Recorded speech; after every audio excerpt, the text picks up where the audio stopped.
Enfermez-vous, ne sortez plus, ne faites plus rien. Par contre, la réplique, on la voit pas trop, quoi.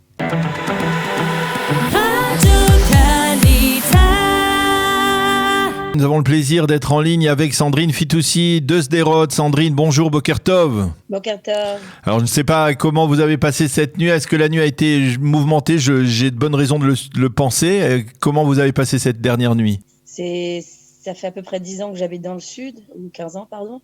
C'est vraiment la première nuit où on sent que là, ça a été vraiment très, très, très dur. Vraiment. Ça veut dire concrètement, dites-nous. Je vais en parler parce que je suis très fatiguée.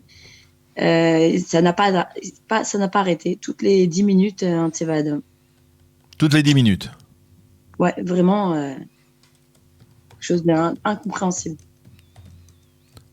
Ça veut dire que, en fait, vous n'avez pas du tout dormi. Vous n'avez pas pu fermer l'œil. Mes enfants, ils étaient dans le mamad, mais moi et mon mari, on n'a pas de place pour être dans le mamad, donc on s'est levé à chaque fois.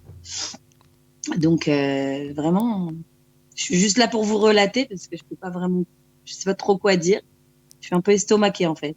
Oui, parce que en général, vous êtes très combative face à ce qui se passe sur le terrain. Et là, vous avez l'air dépassée par les événements. Je suis dépassée parce que j'ai passé la journée avec mon mari à Jérusalem et que nous, on a décidé de partir parce qu'on s'est dit Jérusalem, c'est un tioul normal pour nous, Yom Yerushalayim. Et que déjà sur place, on s'est rendu compte qu'il y avait beaucoup moins de monde que d'habitude, donc ça fait beaucoup, beaucoup de peine. Et après, surtout, d'avoir vécu cette Azaka aussi à Jérusalem. C'est-à-dire qu'on on a entendu l'Azaka, on n'a pas su quoi faire.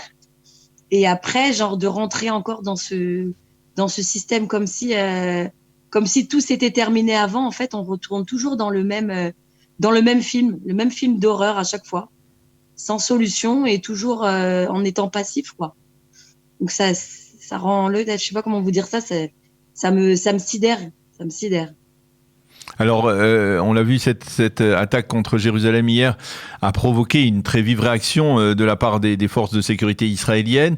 Il n'en était pas question, c'est ce que nous disait notre intervenant il y a quelques instants, Nivadi, un expert sécuritaire, qui disait qu'il y a 10 jours, il avait été question de la part de l'armée israélienne de lancer une opération, mais celle-ci n'avait pas été validée par le gouvernement. Est-ce que vous pensez que là, il y a toujours deux poids, deux mesures lorsque les Palestiniens tirent en direction du pourtour de la bande de Gaza, de localités comme Sderot, c'est presque devenu une sorte de routine et on s'y fait, dirons-nous comme ça. Et tandis que lorsqu'on tire en direction de Jérusalem, qui plus est le jour de Yom Yerushalayim, il y a un déséquilibre qui se provoque et qui nécessite une réaction très massive de la part de l'armée israélienne. Ça vous met en boule ce genre de comparaison? Écoutez, j'ai écouté un petit peu ce qu'il a dit, Niv, et moi je pense que, je suis pas encore une fois, je suis pas dans le gouvernement, on vit juste les faits. Je pense qu'on évalue mal l'ennemi en face, en fait. C'est-à-dire que si l'ennemi en face est capable de tirer jusqu'à Jérusalem, j'ai eu un petit moment, excusez, je vous avoue, quoi, un petit moment de soulagement, j'ai dit, enfin quelqu'un va voir qu'il n'y a pas que Sderot et que ça peut arriver n'importe où. Et là, j'imaginais, c'est-à-dire que on était mon mari et moi seuls à Jérusalem, j'imaginais que ça y est, ils nous demandaient de rentrer, que c'était la guerre et qu'il y allait y avoir une riposte conséquente. Mais pour l'instant, on la voit pas, on ne doit pas comprendre ce qu'il prévoit de ça. Mais comme il a dit aussi, il y a des intérêts qui sont sûrement bien protégés et qu'il n'y a pas la même mesure de la réplique. C'est-à-dire qu'on est très fort pour se protéger, on a tout ce qu'il nous faut, on a la petite poupée à caresser, le petit chien, on s'occupe de lui et on est aussi les mamades et ne sortez pas. Alors on a toutes les réactions autour pour les gonen, dites-moi, pour la protection. Pour se protéger, mais pas pour attaquer.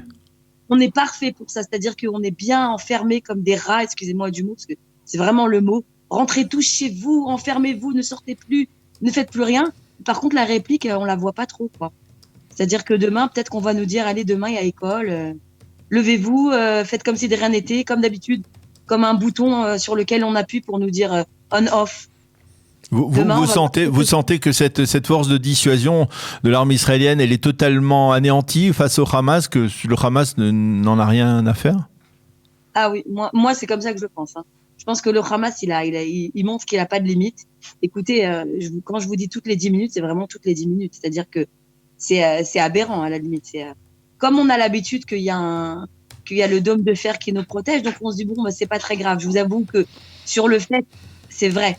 On n'est pas comme il y a 20 ans où ça tombait n'importe où. On se lève, on fait un petit acte automate, on va dans l'abri, on retourne. C'est un peu genre, c'est devenu une normalité en fait. Un jour, Eli Kling, je me souviens, il disait ça il y a 15 ans, on en a rigolé, tout le monde en a rigolé, il disait on va se balader avec des parapluies en béton. Mais c'est vraiment le cas, c'est exactement ce qu'on fait. On se protège, on est comme des rats, on va pas à Jérusalem parce que c'est dangereux. Attention, Jérusalem, c'est devenu l'endroit le pire avec les émeutes. Mais c'est exactement ce qu'ils veulent, ils sont pas bêtes. Hein. Ils savent bien, mon amour. Ils savent très bien qu'on va... Fallait voir hier à Jérusalem le nombre de gens qui venaient, le nombre de policiers. On a l'impression qu'ils étaient dépassés par la situation, alors qu'on parle concrètement, on parle pas d'un peuple, on parle juste d'une masse de personnes qui s'appelle le Hamas, qu'on a pris au sérieux, comme si c'était une armée, mais on l'a fait grandir. On l'a fait devenir grande, on lui a donné de l'importance, on a tout fermé, on pouvait pas passer par Shrem hier. Aberrant, vraiment. Et ici aussi, j'écoutais mes enfants qui étaient chez leurs amis parce que nous, on refuse de faire perdre la routine à nos enfants. Si on habite à Sderot, on peut vivre que comme ça. Alors tout le monde me disait où sont les enfants? Je leur ai dit comme d'habitude dans leur vie à eux. Et nous dans la nôtre, on va pas s'empêcher de partir parce que peut-être que demain il y aura un Tseva Adom ou peut-être que on continue à vivre normalement. Et c'est ça le message à tous. Il faut continuer à vivre normalement et qu'ils les prennent vraiment au sérieux.